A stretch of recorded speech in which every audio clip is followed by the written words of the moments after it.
This is the Freeheel Life Podcast, episode number 50. I'm your host, Josh Madsen, coming at you from the Freeheel Life Shop in Salt Lake City, Utah. And I would say this is a fairly significant moment, at least for me, because we're 50 episodes into this beautiful, fun, interesting, at least to me, endeavor. So if you've made it through all 50 episodes, thank you very much. I've been having a great time putting these things together. And I can't think of a better way after all these years of doing Telemark stuff than to have an opportunity to talk about it with other people. It's been a really great experience digging into some additional history, stuff I don't know, talking to people I've even known for many, many years and learning more about them. And I think that's something that in any realm, topic, subject is always beneficial and enjoyable, at least for me, because I feel like the more you talk, the more you learn. The more you learn, the better perspective you get. So to get things kind of kicked off today, newsroom and notes, the shop's been open for about a month now, and we've got all the NTN boots in stock, ready to roll. We've also got the 75 millimeter boots starting to come in. If you don't know much about NTN, which is the new Telemark norm, you can go back to one of the earliest episodes of the podcast where I talk about 75 millimeter versus NTN. I've gotten some great feedback from that episode. I think it kind of dispels some of the myths around the two boot styles. But in short, if you're ready for new boots, NTN is the way to go, only because you're going to have more options in terms of binding innovation moving forward. Doesn't mean somebody shouldn't buy a 75 millimeter boot, but listen to that podcast. You'll understand a lot more about what I'm talking about. I think that's a good place to start. 22 Designs bindings are in stock. We've got 75 millimeter, axle vise. We've also got the Lynx Outlaw X, super popular bindings. And also we've got the Majo 3.0, which is one of the bindings that everyone's excited about this season from the M Equipment over in France. So if you're looking tech-toe touring, it's a great option. They've got some great features. Again, all of this stuff we've done podcasts on and can get deep and weird on those subjects. So if you want, go dig back through some of these episodes. I don't have the numbers right in front of me, but those are great in terms of learning about the product. We've got some good ones with Taylor Johnson, the shop manager at Freeheel Life, and also ones with Craig Dostie, who is really the gear guru who does a lot of our gear writing and videos for Telemark Skier Magazine. So today, I'm going to be talking to Tim Shepard. Tim is a Vermont Telemark skier that cut his teeth on the slopes of the world-renowned Mad River Glen. He is also a previous winner of the famed Mad River Glen Triple Crown. After moving out west to pursue collegiate running, he also started competing in Western-style big mountain telemark skiing competitions. He was known in telemark competition for his bold style, smoothness, and ability to mix technical lines with big airs and progressive moves.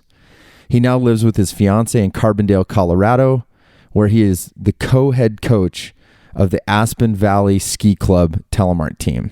So please welcome to the show, Tim Shepard. And we're live, buddy. Welcome to the podcast, Mr. Tim Shepard. Thank you so much for having me on, Josh. It's a pleasure. I'm stoked. I know we were just saying how we haven't talked in a couple years. I don't know where the time goes. Dude, I know. It feels like last year I was living in Salt Lake and skiing alto with all the Utah boys and seeing you all the time. I know, that's crazy. I know I'm still poaching shots from when when you were shooting photos with old Carl Heath, and I always laugh because I'm like, if Tim's on social media or Carl, they're gonna be like looking at this stuff going, dude, that was like how many years ago? They're good shots though, so I'm like, come on, Dude, Carl was awesome, man, and we just like skied around and took photos for like 3 years, so we had a bunch of them for you. I know. I don't even think Carl shoots photos. I think he might have even sold this camera.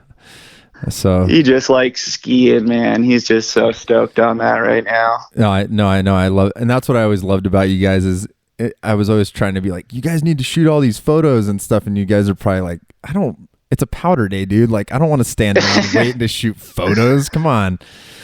So. Yeah, it was like Carl ski ahead for, give him like 30 seconds and then yell, and if he gets the shot, he gets it. If not, whatever, we just keep going. Yeah. little known fact of, if anybody's out there thinking about how they want their photo taken from a ski photographer, it's really it's more of a waste of time than actual skiing in that sense. So don't get your hopes up. Yeah, it's usually a bit more of a process than you want it to be. So it was kind of nice to have that relationship with Carl all the time. Yeah, no, that's a good way to go about it. Well, so yeah, I almost forgot you lived in Salt Lake. Jeez, I lived there for 4 years, man. Was it that long? Oh yeah, I went to Westminster for a year, and then I lived up at Alps for 3. Oh my God, I can't even keep track. That's how my decrepit old man brain. I know, because here's what's funny. I don't know if you know this, but the first I had heard about you way before I ever met you, and it was someone had told me about you winning the Triple Crown at Mad River Glen. Oh, no way. Did you know that? Who was that dude? I remember he reached out to me. Was it Justin Ryer? Totally, dude. Yep. From Backcountry Mag or something like that? And I think it was when I worked for Telemark Skier magazine, and Justin used to sell the advertising. That must have been who it was that told me, because they were like, you need to interview this kid, Tim Shepard. He just won the Triple Crown at Mad River Glen. And for those of you that don't know out there, like, Mad River Glen's in Vermont, and it's the slogan is "Ski it if you can," and legit, it's a pretty legit northeastern hill. But they have this thing called the Triple. I don't know if they do it anymore, but the Triple Crown was like. Tell people what it is, dude, because it's like three events, right? I think they're still doing it. Yeah. It was basically just they used to do, one of the events was a vertical challenge, and it was just how many runs you could get in a single day on the single chair, only skiing right down the lift line. Which is like bus-sized bumps for those that have never. Yeah, it's like bus-sized bumps and a bunch of rocks and ice, and yeah, you basically do that for like 20 plus laps. Oh my God, that must take forever because that chair is not fast. It's like I'm trying to think of it's like a 12-minute lift ride or something like that. Oh, that's not too bad then. It's not too bad.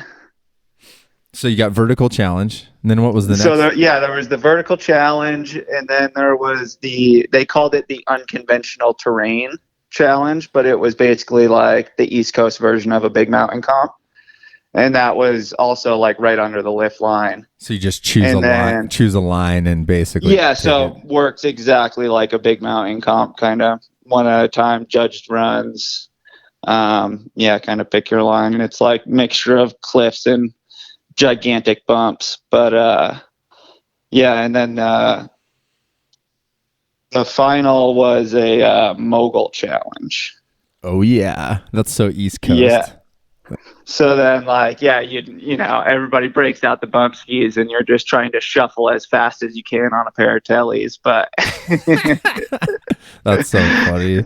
But I mean, that was kind of it, as funny as it sounds, it kind of was a big deal. At least I thought it was from the outside looking in, because I had,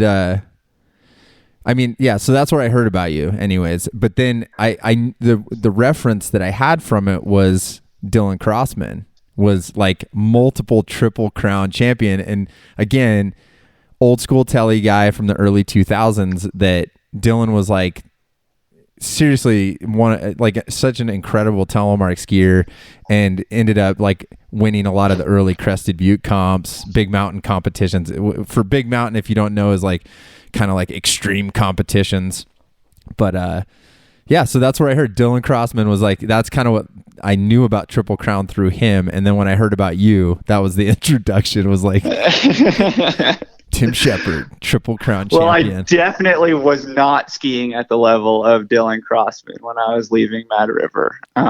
He probably brought the name of that comp to kind of another level, just him being him. Did you ever ski with him back in the day? Or no, I was a few years behind his time at Mad River, so gotcha. I never really got a chance to ski with him. You know, you'd see him occasionally and be like, "Oh, wow, that's Dylan Crossman," but that was about the bulk of it. You know, that's so funny. Yeah, there's a lot of good skiers that came out of Mad River Glen, man. I mean, it's a pretty legit mountain to learn on. Yeah, and there still are. You know, like I recently spent somebody's texting me, but totally lost where I was there. What we were talking about? Good skiers coming out of Mad River. Yeah, Glen. so I was back there for a winter. I'm trying to think, 4 years ago, and I coached with the free ride team there, and just the quality of skiers that comes out of there it's unbelievable, man. What do you think makes that? Because I have my theories, but is it the terrain? Like, what do you think makes I really think it's the terrain, you know, like if you're really skiing at Mad River, there's really nothing groomed. The trees are super tight, and yeah, I think just the style of skiing there is trying to ski like fast, but tight and technical and find drops. And yeah, I really think it's the terrain that creates the skier there. Yeah, we were talking about, I'm probably even said this on another podcast recently, but yeah, because like some of the guys at the shop have not skied Mad River or even the East Coast, and I was like trying to explain it to him, and I'm like, look, like you think I get it, you're like a West Coast kid, you're from the Rockies, like you're skiing Alta, whatever. And then I'm like, but I guarantee you the first time that they go ski Mad River, it's like, it's different, man. And it's like like you said, it's tight and technical and fast. And it's like, tree skiing is totally different. Like sometimes, like I remember going out to Octopus's garden and kind of coming down through the trees. And I mean, you're talking like steep ass trees that are incredibly tight. Like I don't even think I would take long skis back there, to be honest with you, because it's like it's too much to move around fast. So yeah, dude, it's tough. I occasionally try to ski like my 194s there that I ski all the time at Alta, and there it is just a total shit show trying to do that. Yeah, no, totally. Well, so are you okay? So where did you grow up? Did you grow up in Vermont, or what? Where are you from originally? So I grew up in kind of Pittsfield, Massachusetts, which is in the Berkshires. We skied a tiny little hill called Bosquet, which not many people have heard of. I've never even heard of that. Yeah, a couple hundred vert. There were 2 chairlifts and a rope tow. And I grew up racing there. And for a tiny mountain, they actually had a really good racing program. And then when I was in 6th grade, so like 2004, 2005, we decided to move up back to Vermont, where I was originally born, and we landed in Fayston, Vermont, which is just outside of Waitsfield, kind of right at the base of Sugarbush and Mad River. Oh, okay. That's a cool spot too. Super, super cool spot. So you started, so you were Alpine racing, I guess, when you were in Mass? Yeah. So, I Alpine raced, until I was basically in high school. And then when I got to high school, I kind of realized I wasn't very fast because I was always such a scrawny dude. And, I had decent form, but I was just never one of the fast guys, and just didn't want to pursue it much further. So, yeah, I started tellying on the weekends with my dad at Mad River. And then I was on the Nordic team for high school, trying to stay in shape for running. And, yeah, I didn't that's know that. pretty much how I spent high school. So you were a runner in high school too?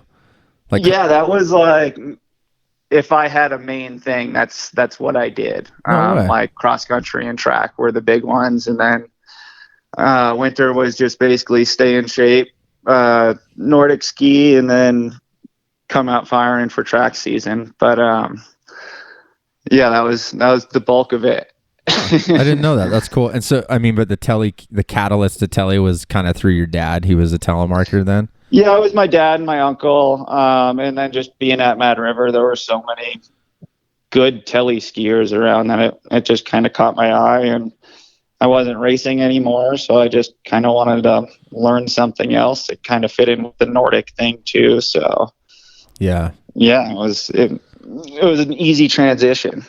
That's amazing. Yeah, I was just talking to another guy about kind of the Nordic to telly thing, and and he was talking about just kind of being able to mix all that, and especially if you're coming from a race background and then having a freeheel with the Nordic stuff. Do you find that created like a good recipe for becoming a good telemark skier? I think it does. For one, like, fitness is huge, but on the other hand, you have to have such good balance to be a good Nordic skier that I think that plays a lot into telly skiing as well. Yeah. Were you doing classic and skate, or just like one discipline? Yeah, classic and skate. You compete both in high school. And yeah, basically all through Nordic. But yeah, so I just did that during high school, and then yeah, I was a runner going into college. So then I moved out to Colorado for running, really. Oh, you went to school in Colorado? Yeah. Well, I didn't do well at school. I don't want to like divulge your collegiate career. It's an interesting one, but yeah, basically I was pretty good runner in Vermont, which is fairly small pond when you think about it. But I went out to Adams State, which is in Alamosa, Colorado. Oh, that's you know where that is? Isn't that like southeastern? Oh. Yeah, it's like South Central. South Central. But the cool thing was they had a really competitive running team, and I was only like an hour from Wolf Creek. Oh, there you go. Which I had only heard rumors of being an awesome place. So it was kind of the gateway for me to Colorado, and yeah, it was an awesome year, but I gave up running in school a little bit quicker after that, for sure.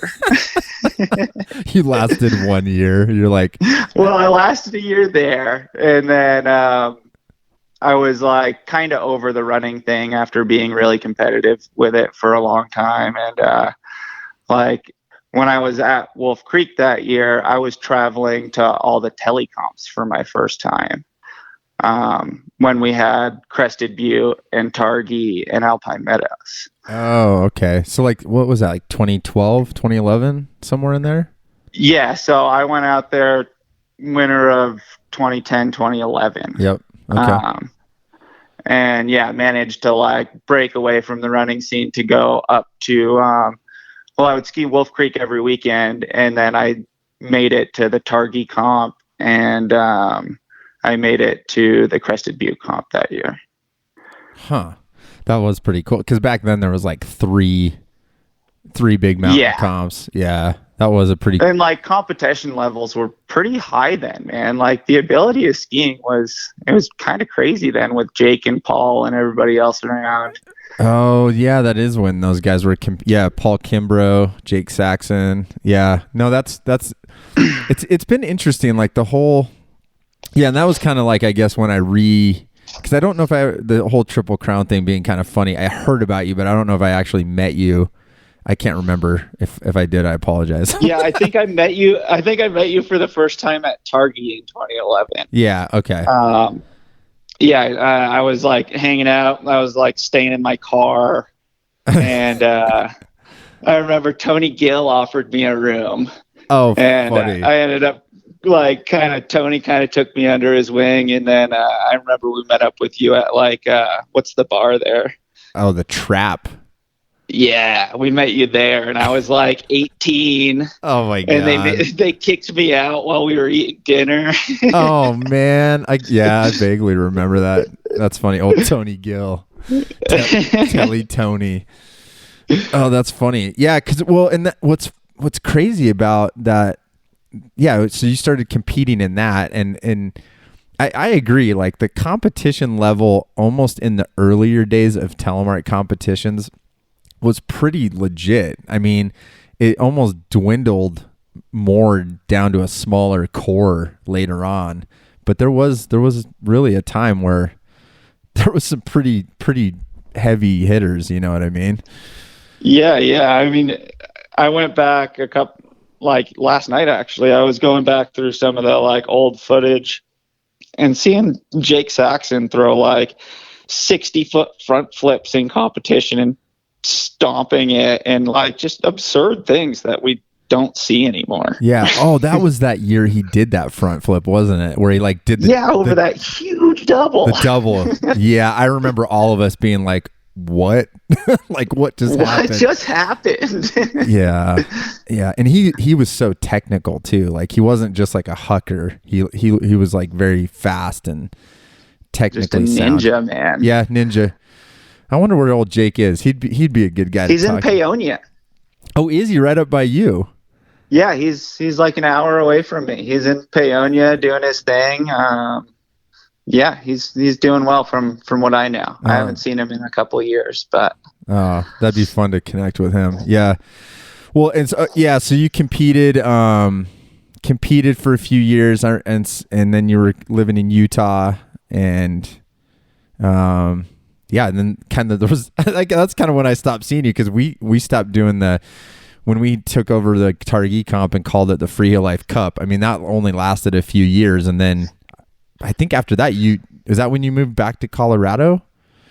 It was kind of a weird transition from there. I was back in Vermont one summer, and I met my now fiancée Bridget back there, and I took her, we went out and moved to Utah, and I was still living up at Alf's, and you can only imagine how that goes, bringing a girlfriend out to Utah. Oh, geez. She has to live down valley with a dog. I live up valley. All I do is ski all day.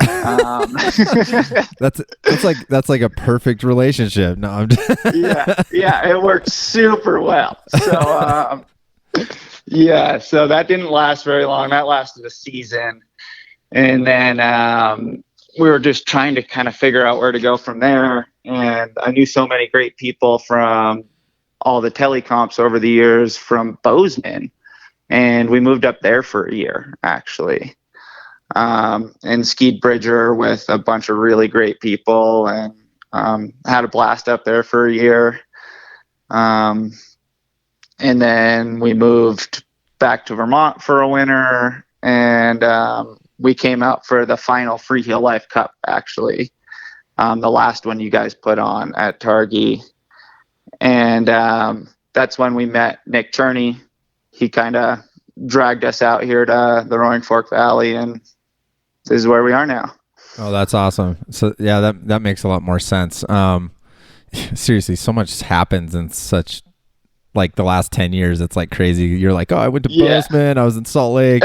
Like now I'm piecing it together. But yeah, and Roaring Fork Valley, for the listeners out there, is kind of the stretch from Glenwood Springs going up to Aspen. So you got like Basalt, Carbondale, Elgibel.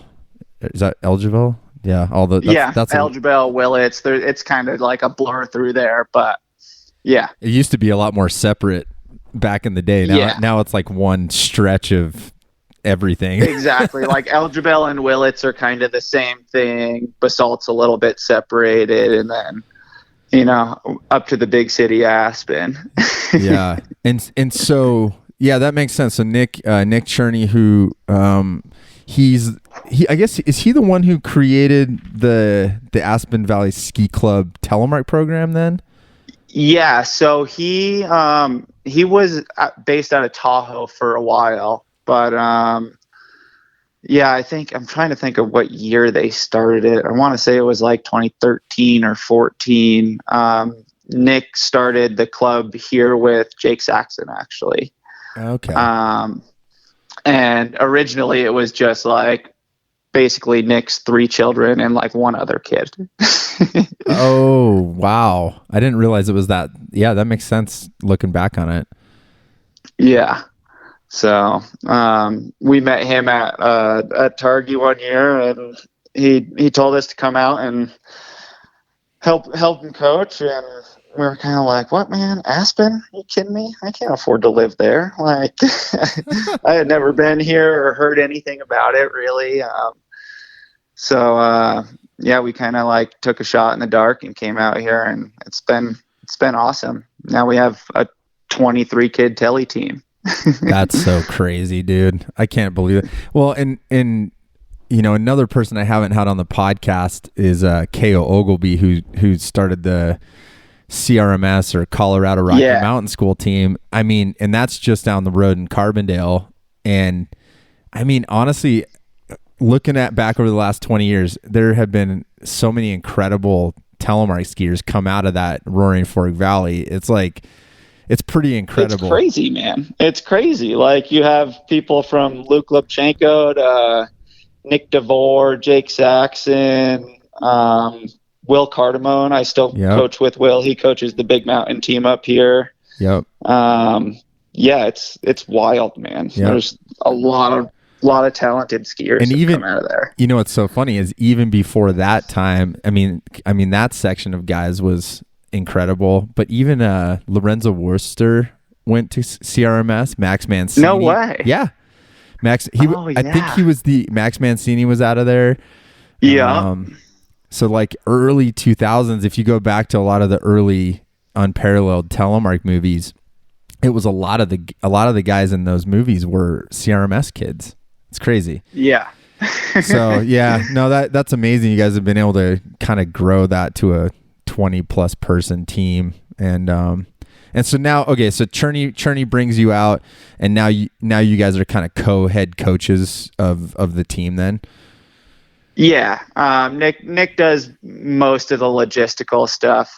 He's really on top of stuff like that, and so yeah, he does a lot of the planning and figuring out like competition dates and stuff like that, because we have the kids compete in regular Alpine IFSA comps just on their tele gear, and and then I was the last 3 seasons I've coached 3 days a week for the Aspen Valley Ski Club kids, and then I was coaching 2 days a week with KO for the CRMS team as well.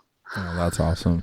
And so yeah, I guess I don't know the Aspen Valley Ski Club, is that like a larger organization that has like an Alpine ski club? Yeah, exactly. It's mainly built around racing, and we have a big mogul team, a huge Big Mountain team. I think the Big Mountain team's like up to 40 kids these days. Oh wow.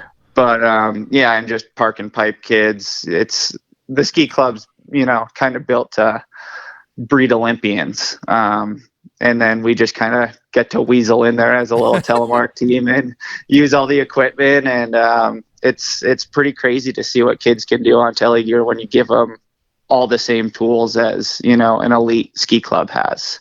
Yeah. And so, I mean, when you talk about use the equipment, what, because I think that's a cool aspect is you guys, when Nick set that up, and I haven't talked to him, he'd be a good guest on the podcast for sure, is like, I'd like to hear how he was able to kind of create that telemark segment within a larger ski club, because that's what I think holds a lot of people back is the like you said, the logistics of having a kids club I mean, it's not it's not easy when you're not attaching it to like a larger body like that the mountain can recognize. So, I get like, do you guys have access to like when you say equipment, are you talking like training equipment? Yeah, exactly. So like the ski club has their own building. It's actually like right across the parking lot from the high school. But basically they have a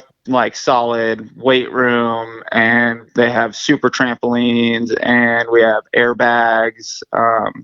We have like everything you could need to do whatever skiing you want to do. Wow. And get really good at it really fast. So yeah, just the fact you guys have tramps. I mean, that's so it's just, you know, to have tele kids that have access to stuff like that is so rare.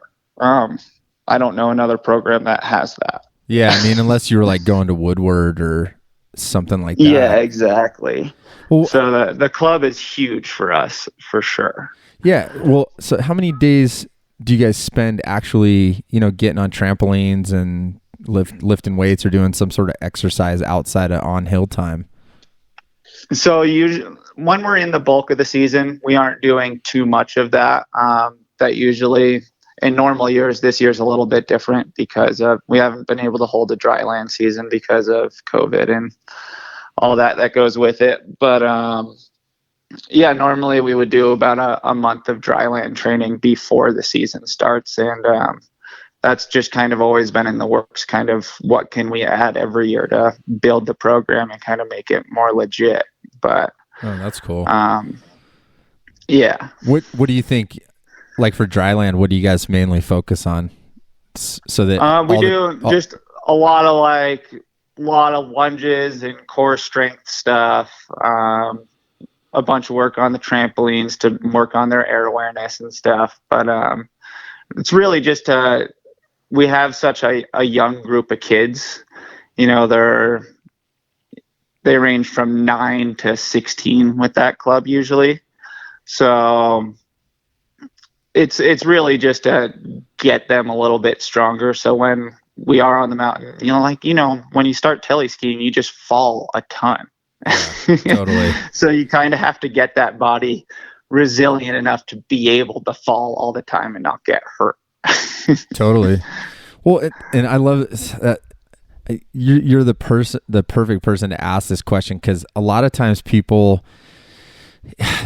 some people, I'll be honest with you, some people are going to listen to this and not even realize that kids telemark like in a club format like that, because they live somewhere where it doesn't even exist, they've never seen a kid on telemark skis. So what would you say to people out there, like when you've got a 9-year-old on telemark skis, like is there really a disadvantage to that young kid, or what? I just shed some light on that, because I kind of know, like I've seen it and I've helped coach some kids like long ago when we had kids programs in Utah, but I'm curious your take on that, because a lot of people have this perception like you only tele when you're a great alpine skier or you're older, like once you're good at alpine skiing. So like, how do you feel like with younger kids? Like what's that like? I think it's really dependent on the kid and where they're at in their skiing progression. We really don't try to take kids in that don't have a solid alpine base and, skiing parallel turns and being able to carve on their edges. It's a really important part. You have to have a solid ski base. But then at the same time, there are kids that just like naturally fall into that telemark turn as well. So it's extremely case dependent. I don't really know. There's not really an age where I would say like, all right, now you can, you're old enough to tele. It's more ability wise. If you can get down the mountain and ski parallel good turns on alpine skis, you can probably take that to tele. It just depends on how much work you're going to put into it. Yeah. I mean, do the younger kids, I guess in my experience, like it just seems like younger kids that, like you said, that's a good point. The ski base needs to be there, you can stand on your skis, you can balance, you can turn, you can make a a Stem Christie turn, at least type of Yeah, thing. you can't make a telly turn in a wedge, Right, yeah. But having a free heel, at least in my experience, I've never actually noticed kids really having that hard of a time just like putting them in a free heel setup coming from Alpine. Especially the younger ones don't seem to notice it that much. But I don't know. What's your take on that? I mean, I think the biggest thing with the youngest kids, I feel like if they start tellying a little too early, one of the hardest things that you have to do is teach them how to like properly pressure a ski boot. A lot of kids, when they start early, are like a little too timid to really like, jam that forward pressure on the tongue of their boot and realize that you can flex at your ankles and still not lift your heel. Oh, okay. So finding that separation, I feel like if you start them pretty young, you have to undo some bad habits. But yeah, it's kind of it's interesting to watch for sure. I'm still learning. Yeah, no, I'm sure that's like the best on the job training you can get is just watching a bunch of young people trying to figure it out. Yeah, and there's some kids that are just kind of like, you're like, all right, I want you to like try a telly turn. And they're like this, and they do it perfect. And you're like, oh yeah, just like that. And then there's some kids that, you have to fight with for a month, but then it finally clicks and they're like, oh, I get it now. Oh, that's funny. Well, so the main objective, I mean, you guys are out skiing, you're out training. I mean, it's obviously like a social thing. Are you guys there are no telemark competitions. So like you said, you're going to the IFSA, which is what is that? International Free Skiers Association. I can't believe I forgot that. That's how long it's been. I mean, so you guys are using Alpine competitions to take these kids to, and they're competing against Alpine skiers. Like what? Yeah. Tell me, like, what are the goods and bads of that and from your guys' experience so far doing that, since there are no specific comps anymore where kids can go compete against one another on Freeheel Telemark gear? Yeah, for sure. Having those comps at our like disposal it's huge. I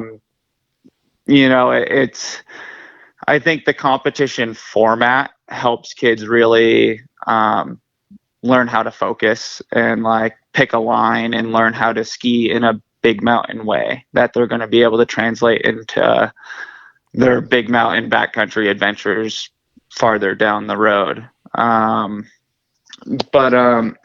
Yeah, that competition scene is, I mean, from being around the Freeheel Life Cup scene and everything, like the camaraderie of those comps and seeing kids throw down that are your age, it's huge for kids' confidence and getting into a venue and, putting down what they have.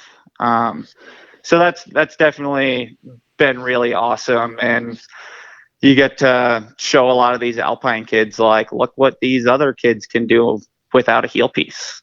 And usually those kids are like blown away. Like the Alpine kids at comps, we get questions like, do you have to grab your skis in the air so your skis don't fall off? Or like, oh really? Yeah, like you legitimately get those questions. Like, people don't realize what you can actually do on telegear because they've never been around it much, right. So that part is really awesome. I think the only real downside to it is when they start to get really competitive. Sometimes the kids trend a little bit more to skiing fast Alpine turns on telegear, which I am extremely against. But it's kind of what happens when they hit that level, because they're kind of like, well, the judges don't really care if I telly turn in an Alpine comp, and I can ski the same stuff, so I'm just going to go ski the same stuff and not telly turn. Yeah.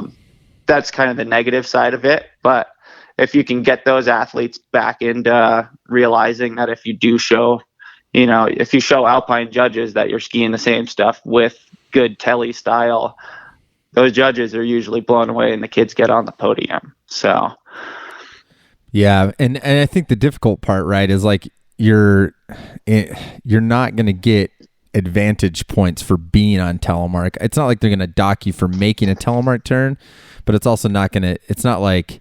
I mean, I've heard some people say in the past, probably parents or something, they're like, yeah, they should be giving them extra points for being on Telemark here. And you're like, well, it's an Alpine comp, like. Yeah, like, no, they really shouldn't. They get some like Aaron style points if they ski really well on their tele gear. But yeah. Besides that, that's about all they're getting. well, and I 100% get it. I mean, what's available is that right now, and it's cool. I think competition in any aspect of life is good. It teaches people winning, losing, self-reflection, confidence, camaraderie. Like all those things are good, but.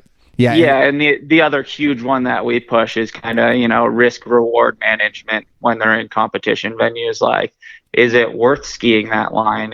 Are you going to be able to ski that well enough? There's to get the kids to think a little bit deeper about everything they ski, I think is really important for when they go forward into their own adventures after high school when they don't have a coach around. Yeah, no, that's a great. Yeah, that risk reward stuff is super important. That's awesome. I mean, you know me. I'm Mr. Telemark stickler, so I would love to see. And truth be told, for probably the last 15 years, I've always been kind of anti try to go through the Alpine circuit to, win the hearts over type of thing. For sure. Only because many years ago, guys like Jake Saxon and Dylan Crossman were winning those competitions, and I was like, everyone would always be like, if they're on the podium, this is going to change Telemark. And I was like, okay. In the beginning, I thought maybe that was true, but it kind of doesn't. People get on the podium and they've done it, and they've even won and beat the Alpine skiers, and it's like never really like changed it for Telemark, like being bigger and better and more people paying attention. So for sure. I would, So I mean, you agree with that, but I think we'd all love to see Telemark against Telemark. It's just, it's hard to put together, it's tough. Yeah, absolutely. And I've kind of gotten a window into that over the last couple of years. Nick has been able to put together a junior telecomp down at Taos for the last 2 seasons now. And we called it the college division, mainly because I was trying to get all the CRMS kids that had just graduated to bring all their friends from college and kind of see if we can get some sort of like, some energy like breathed back into that, because we had such an awesome energy built around those competitions for a number of years, and it just has died off since. And I feel like that's just people, that wave of skiers has kind of grown up and gone into their own responsibilities, and we can't all travel to the same place at, this week during the year. But that's been a really awesome competition venue for the last 2 years for those juniors. Yeah, that's it's cool to see that you guys have been able to do that, because and I mean, I would, just so I'm putting it out there, I would love to, however we can support that, let me know this year. Yeah, that would be awesome. We're still trying to figure out logistically if it's possible this year. Plans for everything they're changing every day. But I hear you, and I think people, you've probably gotten a little window into it now. You're doing that, people would be like, oh, why aren't you running the Freeheel Life Cup anymore? And honestly, obviously, we inherited that, try to save that Targhee comp from past people that were running it. And it's like, it gets hard, man. I mean, people, I think you're right. Like, some people, there's kind of a window of time where you're young and you can go do those things, but it's almost like the cost, I know, for at least my experience was only with Targhee, but the cost of getting young people who are probably broke ski bums in most cases to go there, pay for lodging, get tickets, you're we're paying insurance and all this other stuff. It's much more difficult than I think people realize. You know, it's not just like, especially when you're dealing with skiers, man. well, and you know what's so funny is at the end of that whole thing, the last year we did it, I remember going to JT Robinson, and I kind of was like, you know what's so funny is I said I'd almost rather throw a party where we get everybody in one place to go skiing, because it almost got to the point where there was definitely a section of people that loved competing, and then there was like a huge section of people that were like, you know, I'd really just like to go cruise the trees and drink beer with my friends, and I love that there's a time when I know everyone's going to be at one spot, and that was like the big deal, you know. But yeah, for sure, I would totally agree with that. That's been kind of the big question for a couple of years now, of like, how do we get everybody together again in the same place so we can see more progression in the sport, because we have gear progressing, things are going in that direction, and skiers are progressing, just nobody's really seeing it. Yeah, no, I know. And it's almost like that used to be the proving ground. You know, you'd show up and everybody kind of just like all those guys you were naming. I'm thinking back over the years, and it really was like a spectacle. Like you'd show up and you'd be like, holy shit. Like, what did that guy just do? Yeah, it was just a full send fest for like 3 days straight. It was incredible. And not a junk show. Like, not like people were just hucking meat. I mean, there was some guys that would do that, but then there was a lot of guys that were very like, they really were taking equipment and doing stuff on it that most of us had never seen. And that was pretty incredible. And yeah, you almost have to go dig videos up now to believe it, you know, because I was talking to a kid the other day, and it's fun. He's like, oh, I just got into Telemark like 2 years ago. And he's like, I'm going to do this, this, and this. And I'm thinking in the back of my head, like, bro, like, there's been guys doing that for a long time, but they have no idea, right? Like, they think they're going to be the first. You got to dig for the history, man. I know. It's hard to find the videos of, you know, old school Ty Dayberry throwing down doubles, and like the powder whore films. Like, seeing the way that those guys skied it's pretty impressive. Yeah. And there's some, I know. Yeah, no, I agree, man. I mean, that's a lot of reason I started the podcast. And I mean, you know, I love the history, but I love talking to guys like you, and you're almost getting to that age where you're like, oh my God, people don't even know what happened. You know, they forgot. People have no idea that we used to have like a 3-stop tele tour, man. Seriously though, well, it'd be interesting to see with how skiing's gotten so expensive, if we'll ever be able to get back to that, you know? Yeah. I don't know. Yeah. I mean, and I was going to ask you that with the kids, going back to that, like, do you find it's kind of hard to keep that retention of like competitiveness, like after they leave the group? Absolutely. It's extremely, I think the hardest, you know, as a coach, the biggest thing we're tasked with is, you know, how do I keep this person happy on tele gear for the rest of their life, to where they're like, no, I don't really feel like alpine skiing. And the only answer we've found so far is get them good enough to where they have no reason to alpine ski anymore. Yeah, for sure. And we're definitely starting to see that, but it is heartbreaking to see, you know, we graduated, I think like 14 or 15 kids from CRMS a couple years ago. And I want to say like half of them are just alpine skiing again. And that's just so hard to see. Yeah. But, you know, it happens. There's always going to be a small core of us, but, you know, there's always that Telemark hope of like, you know, one day this will be a normal thing. Yeah.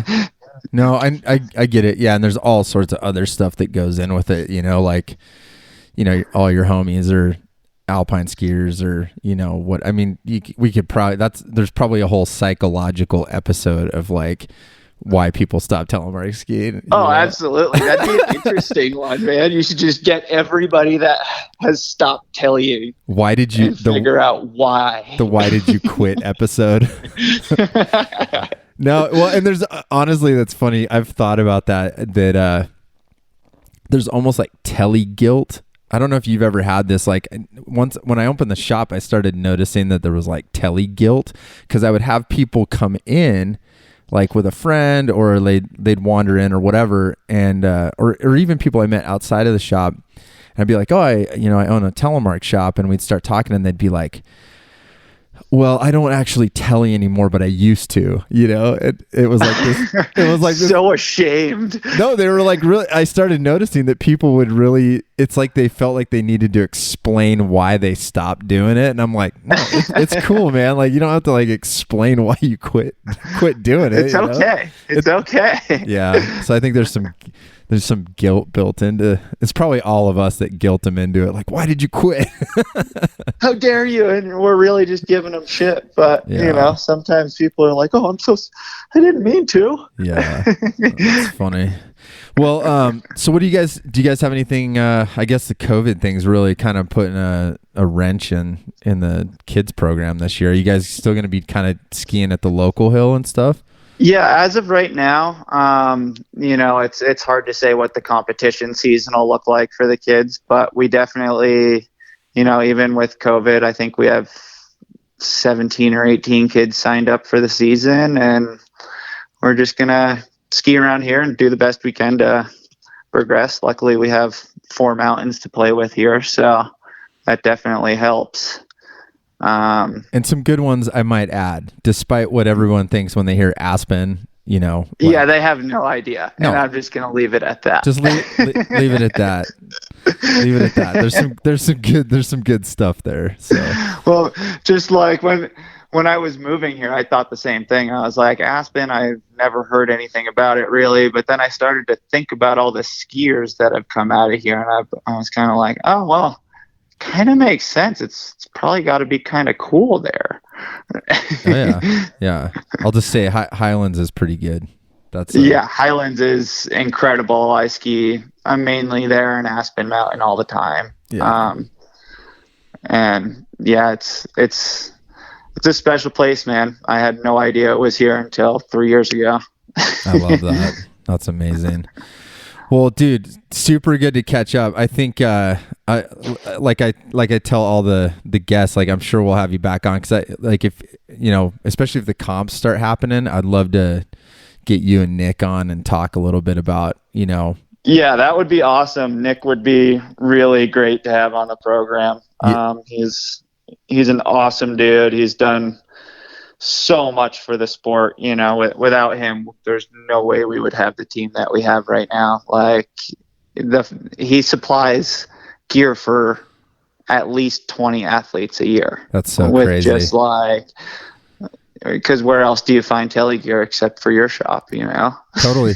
Well, and it's funny you honed in on the gear. I think there's an incredible episode just in talking to you and Nick about what kind of setups to use, how people can, because a lot of people, we try to get some info out there, but it's hard, and people literally, they don't realize that you can like size a kid's boot down and have a really good binding, and a good pair of skis. And I know I remember seeing all you guys come, the AVSC, right? AVSC. Yeah. Telemark Team, and like all your kids were like decked out and had like these amazing setups, and I'd be like, wow, I'm like, that's pretty cool. So. Yeah, pretty much like all Moment and Fatipus skis with 22 designs bindings. Like that's kind of the setup for the kids these days. Something burly that's not going to break. Duckbills are cheaper and easier to find for the kids usually. And yep. Yeah, there's definitely a whole episode that we could talk on gear for small telemarkers. Yeah, I'm gonna put that on the list, dude. So I'll hopefully I can get you and Nick on the same one, and we can dig into that as a whole topic in and of itself. Yeah, man, that'd be awesome. Awesome, man. Well, thanks for coming on. I hope you have an awesome winter, and when I make it out there, you're in Carbondale, right?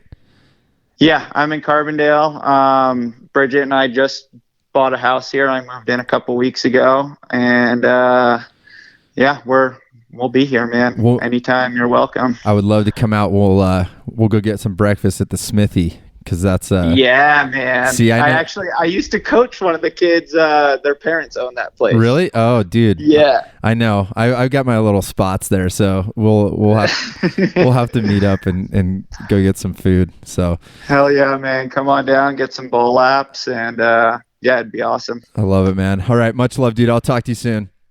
All right, later, Josh. Great talking to you. Peace.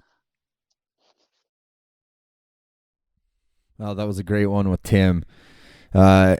People like him are great because they kind of, I like talking to those people that have done things like big mountain telemark competitions, and then now they're coaches and they're sharing their knowledge, they're passing it on. You guys know I'm a big fan of that if you've listened to any of my podcasts. So I definitely think having Nick Cherney, his counterpart on the team, would be great. I know there's a lot of interest. I always like to share stuff about youth telemark skiing. I think there's a lot of misperceptions about being a young person and getting into telemark.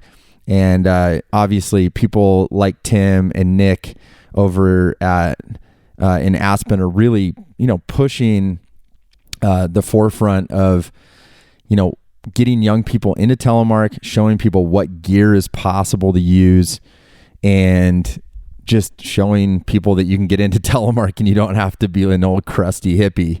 So, and there's plenty of other people and topics around young people getting into telemark, even in that zone. We kind of mentioned it in the podcast, but Colorado Rocky Mountain School, K.O. Ogilvy, and some other people like that. And there's been some other past ones that have really influenced youth telemark. And also, Tim is just an incredible skier, and he's super fun to watch. It's too bad we don't have the ability as much anymore to have these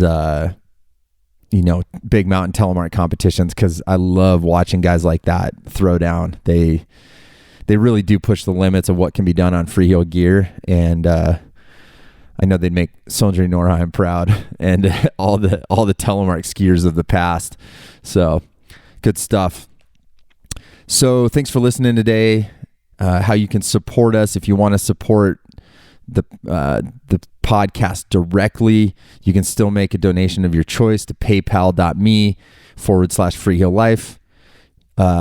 As always, we want to be your preferred telemark shop.